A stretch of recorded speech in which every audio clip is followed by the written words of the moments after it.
Hello guys, and welcome to the 5th episode of building a Operation Barbarossa diorama. And as promised before, I want to look with you at the progress I've made on the vehicle. By no means am I done, and the tracks are only on for the purpose of this video, as well as the wheels. But I decided let's put them on and show the guys where we're at with this. And as you can see, it's base coated, it's panel faded, or well, oil dot filtered, it's pin washed, it's gloss coated again, and then I did a pin wash, and not a pin wash, and then I did chipping with the brush. The first layer I'm not 100% through, need to do the fenders, need to do the tool clamps and that kind of stuff, but other than that, pretty much done with it. I like the way it looks so far. I'm really happy with how it's looking so far. And yeah, I'm gonna run through the products I've used and throw this thing here in a second to tell you guys how I got to where I am with this at the moment. Well, it is the Tamiya Stuck 3B, the relatively new release. I think it's a 27, 29 release, I don't know exactly. And it comes with a metal barrel, half interior, I'd say, workable suspension, and it's a good kit, good to me quality when it comes to fit.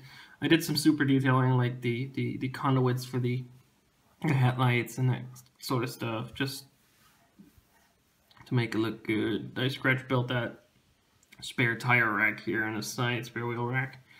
Gonna be doing a bit of stowage, I think, on the back here once I'm done. Not 100% sure yet though.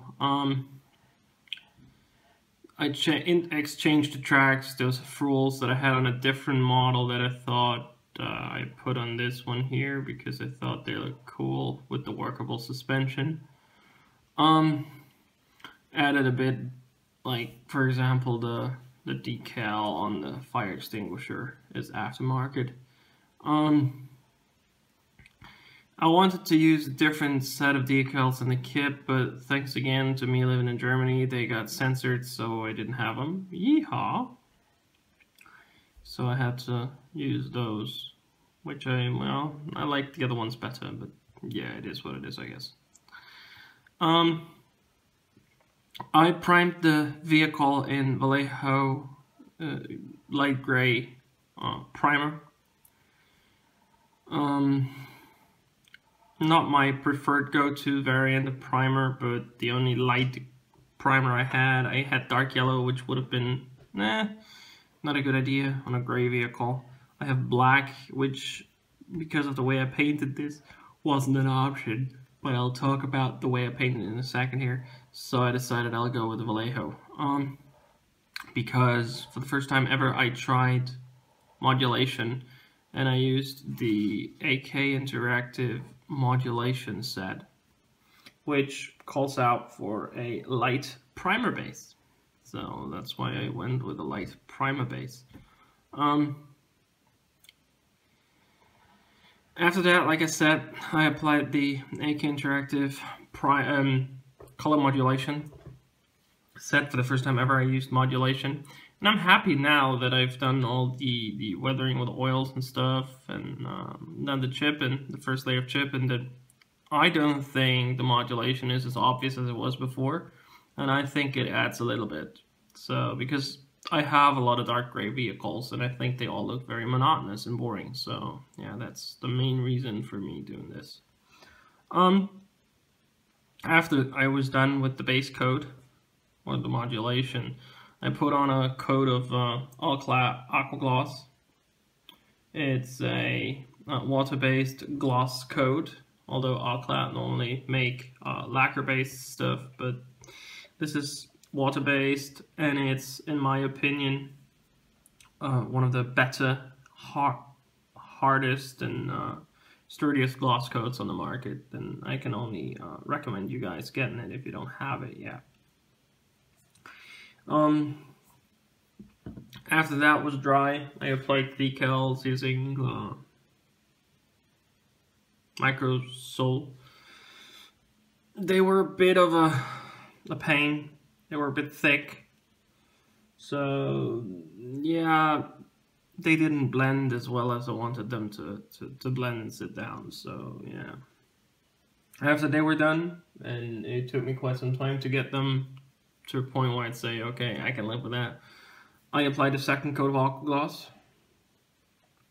And on top of that, I worked with oils then. Normally I would work with oils on a matte coat, but this time it worked perfectly fine on a gloss coat.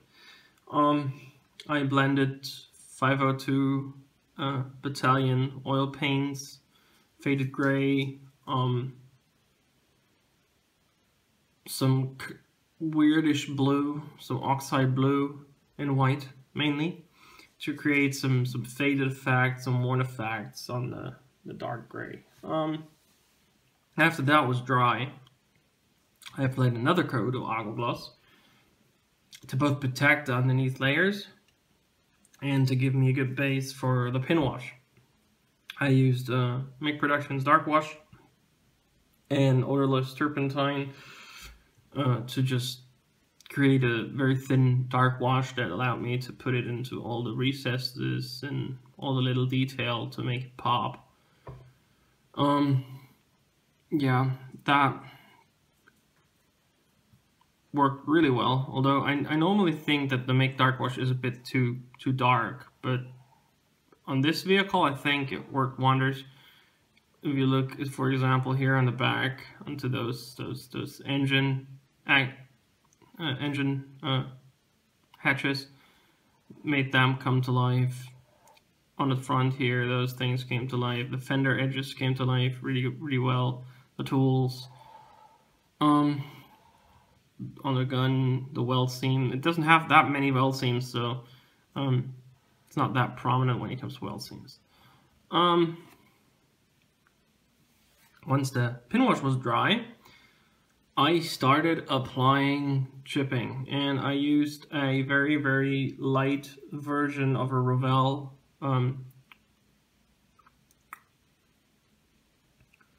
acrylic paint that I lit up with white.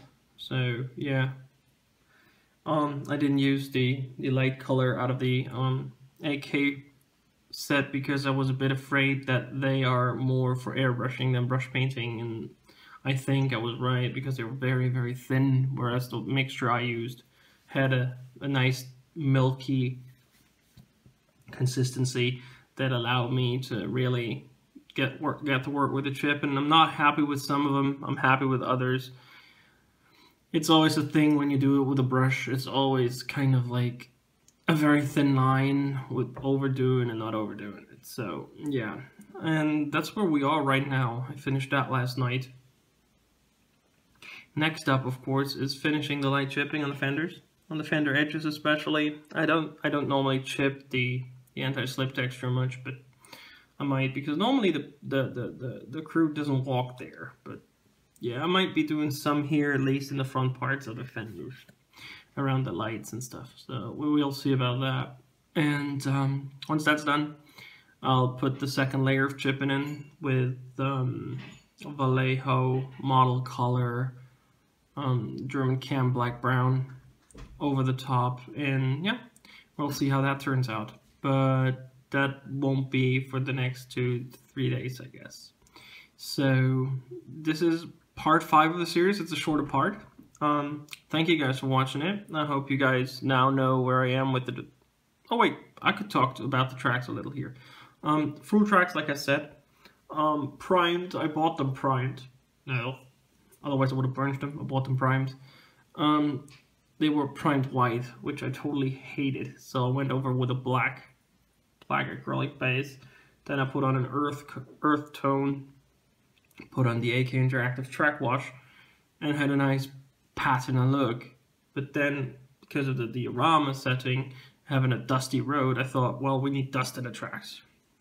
So I made a mixture of white spirit and make pigment, Europe dust, and I worked it into the tracks. And when it's dry, you can manipulate it. So I took off most of it off the running surfaces and have a very nice dusty look in between the track lanes. Have, yeah, some nice dust in between the track patterns of the track. And then I took a sander to the top surfaces for the first time on the frules. I think the contrast is very stark.